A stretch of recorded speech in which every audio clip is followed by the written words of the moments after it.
I've shown you the restoration of the Roman Empire and the very center of it in Strasbourg. Now, I want you to come with me and we're going to show you the second part where we explain the book of Revelation, and I'm going to take you now into Brussels, and I want you to see what Revelation is speaking about of the Scarlet Woman and the Beast.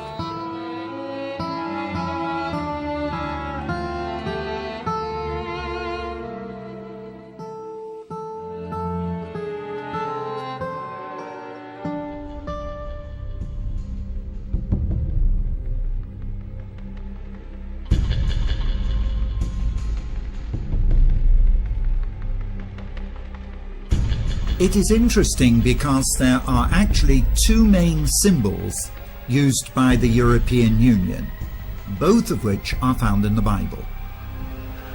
The first symbol, which we have already seen, is the first part of this film. It's in Strasbourg, where they've built the new European Parliament building in the shape of the Tower of Babel. But the second symbol adopted by Europe is far worse than the first. In fact, it can only be described as evil, even demonic, in its portrayal of abuse and depravity. It portrays a criminal act against women, which would lead to the imprisonment of the perpetrator. Now, this is shocking, and I need to explain it. I find that there are three origins or sources of this second symbol. But firstly, what is it? And where is it? It is the sculpture of the woman on the beast, which is the main feature displayed outside the building of the Council of Europe in Brussels. Its source can clearly be proved. What it represents is the Greek myth of the rape of Europa. It is from this myth and the woman that the continent of Europe got its name. However, we also find this same image of the woman riding the beast in the Bible. It's in Revelation chapter 17 and chapter 13. And the beast itself is shown in the vision of Daniel in the Old Testament, in Daniel chapter 7. In Greek mythology, where we look at the first source of this symbol, the story is that Zeus, the father of the gods, spied a beautiful woman, Europa, alone on a Phoenician beach, which, by the way, is part of Israel today, and lusted after her. He transformed himself into a bull of dazzling whiteness with horns shaped like a crescent moon and lay down at her feet. She climbed on his back, and he plunged with her into the waves of the sea before raping her. Europa conceived a son, and after her death she received divine honors as Queen of Heaven, while the bull dissolved into the constellation in the sky known today and seen today as Taurus. As well as the sculpture outside the building of the Council of Europe in Brussels, both Brussels and Strasbourg European Union parliaments also contain paintings of the woman on the beast. But as if this is not enough, the member states of the European Union have been using this symbol openly since its very commencement, where it is most visible for all to see exactly what it represents. For example, this image of the woman on the beast appeared as early as 1948 on the German 5 Deutschmark banknote. She is seen riding the beast in a painting done as early as 1979 on the Berlin Wall. And in 1984 she appeared on a British stamp to commemorate the second European parliamentary elections. In 1992 she appeared on the German EQ coin. The EQ came before the euro. She's on a painting in the airport lounge in Brussels. And the most obvious and clear picture is one which appeared on a German telephone card for everyone to use. Finally, today, this woman has reappeared with the introduction of the new euro currency, where we find this same woman on the beast, on the back of the new €2 coin in Greece. This makes us ask the question, are the perpetrators of the European Union trying to tell us something? Are they suggesting that Europe today is being raped? If so, is it politically or financially or spiritually? And by whom? But I also referred to the Bible, where in Revelation 17, this woman is clearly shown as a prostitute sitting on a beast. Here clearly described as having 7 heads and 10 horns. I will explain this later.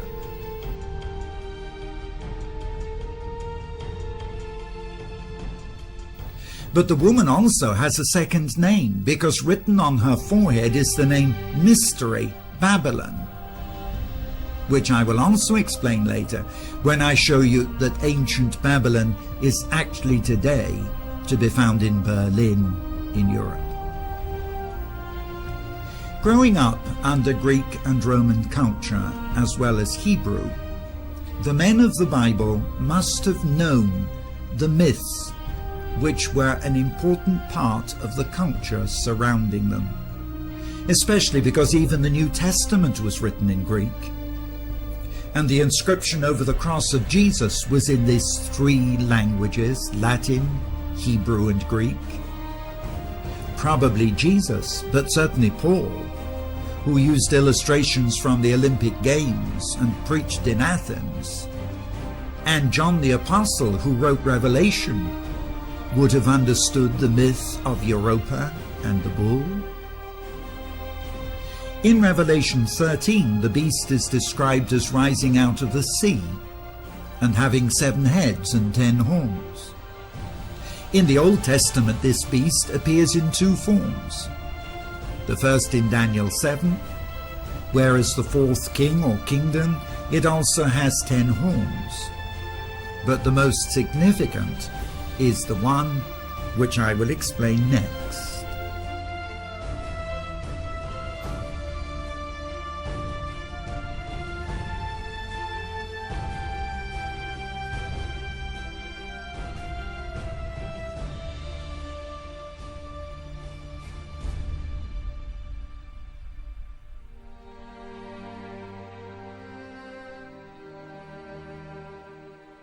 In every case we have seen today in Europe, this woman, Europa, can be seen riding a beast.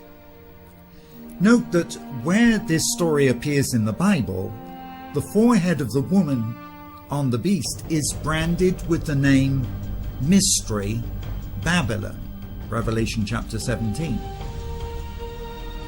When Jesus revealed to John the woman of Revelation 17 sitting on a scarlet beast with many horns, was he prophetically speaking of Europe today? We know that Revelation was a prophecy, but is this being fulfilled? And why was this woman called Mystery Babylon the Great? And who does the powerful beast with horns represent? In mythology, the woman Europa clung to the father of the gods, who had disguised himself as a bull with crescent-shaped horns.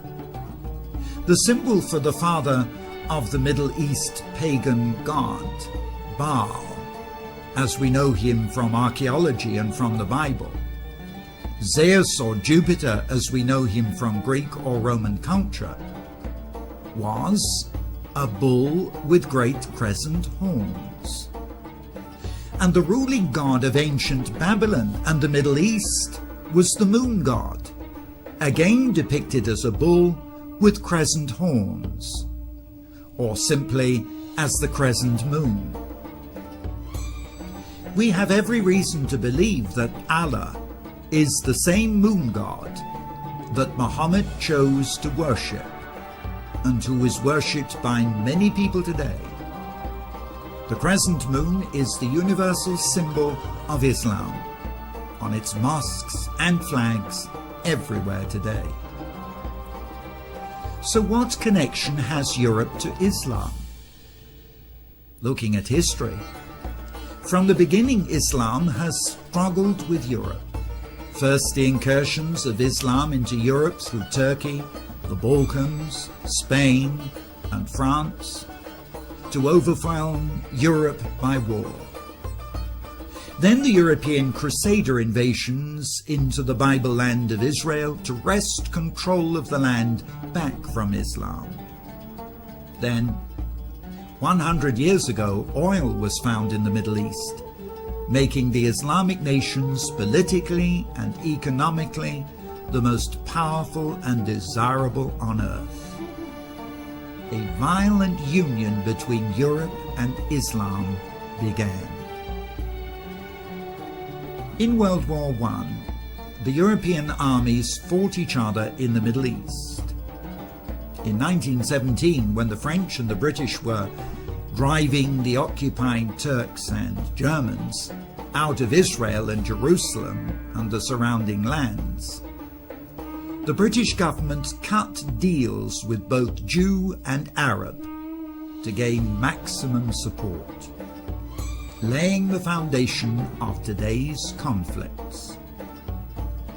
Britain promised, first to the Jews through Lord Balfour, to view with favour the establishment in Palestine of a national home for the Jewish people, and second to the Arabs, through the British Commissioner in Egypt, to recognise and support the independence of the Arabs from the Turks. This violent union of Europe and the lands of Islam began in World War I, took another twist in World War II. On the 30th of November 1941, the Muslim Grand Mufti of Jerusalem met with Hitler to make a covenant. The Muslim Arabs would give their support to Hitler's war on condition that after eradicating the Jews in Europe, Hitler would then eradicate the Jewish national homeland in Palestine. Arafat, with whom Europe deals today, is the grand-nephew of that Grand Mufti who made this covenant with Hitler. Since World War II, the union between Islam and Europe has continued. A peaceful invasion of Europe has taken place. Migrant workers and refugees have been welcomed in. Germany has 3 million Muslim Turks. France has 5 million North African Muslims. And Britain has 2 million Muslims from her former colonies and elsewhere. Islam is the second largest and fastest growing religion in Britain today. Europe has been penetrated extensively.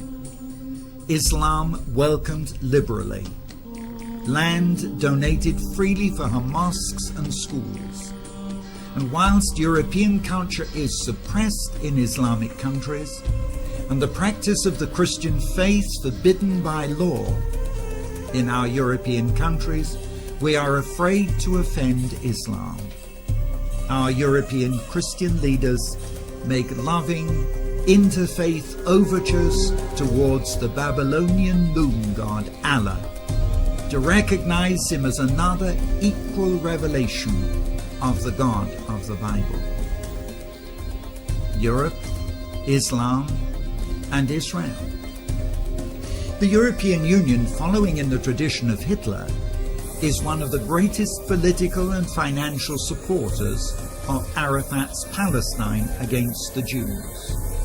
Europe, month by month, bankrolls Arafat's terrorist organizations to the tune of tens of millions of dollars from the European taxpayers' pocket. Is Europe, the woman, about to be raped by the bull Islam she is riding?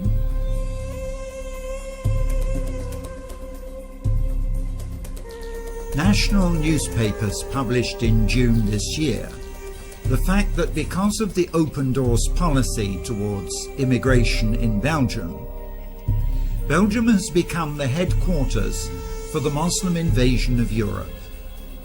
Control of the militant Al-Qaeda forces is being concentrated here, where the Centre for the Control of the European Union, Brussels, is. This is the place we are in today, spiritually. Do you understand how serious the threat is from Islam? Muslims worship Allah, whom we have already shown to be Baal, or the moon god. Yet in the West they are invited to take part in interfaith services. In the West it is said that there are 3 religions of the book: the Jews who believe the Old Testament, the Christians who believe in the entire Bible, and the Muslims with their Quran. But Allah is not our God at all. Look at their symbols. The crescent on the mosques and on the flags of the Muslims is in the shape of the horns of a bull. It appears they are worshipping Baal, a bull, who is the devil himself. Then when you compare with the symbolism from Revelation chapter 13 and 17, the rape of Europe by the beast, again the beast is significant because of its horns.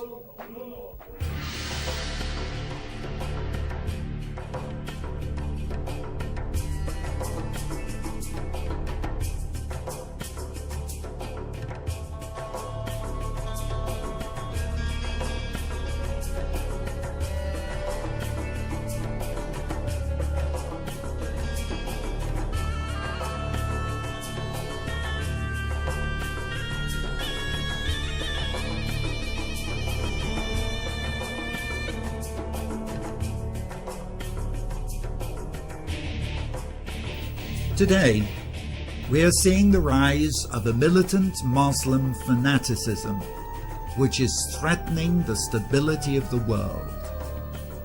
President Bush recognized this in his declaration of a war against terrorism. And it is not just a question in Israel of the conflict being over territory. The fact is that the Muslims intend to destroy Israel totally. But they may have to destroy America first, because America is the strength behind Israel. They not only want Jerusalem or the so-called occupied territories, they will not rest until every Jew is massacred and out of the land. And after Israel, the next enemy is the church. Militant Muslims hate the cross. They hate every Christian symbol. Even now, all over the world, wherever they see Christian symbols, they're building mosques to show the ascendancy of Islam over the Christian faith. This is part of the great battle we are in the last days. It's serious, and we need to pray. Saudi Arabia has been building mosques worldwide, even where there are few Muslims. Yet in Saudi Arabia, you can be jailed for having a Bible, and no churches can be built there. When the city of Rome allowed the building of a mosque near the Vatican, Saudi press saw this as a surrender to Islam. The West may practice interfaith and invite leading imams into Christian cathedrals and churches, but the Islamic cities of Mecca and Medina, and now the Temple Mount in Jerusalem, are forbidden to anyone who does not practice Islam.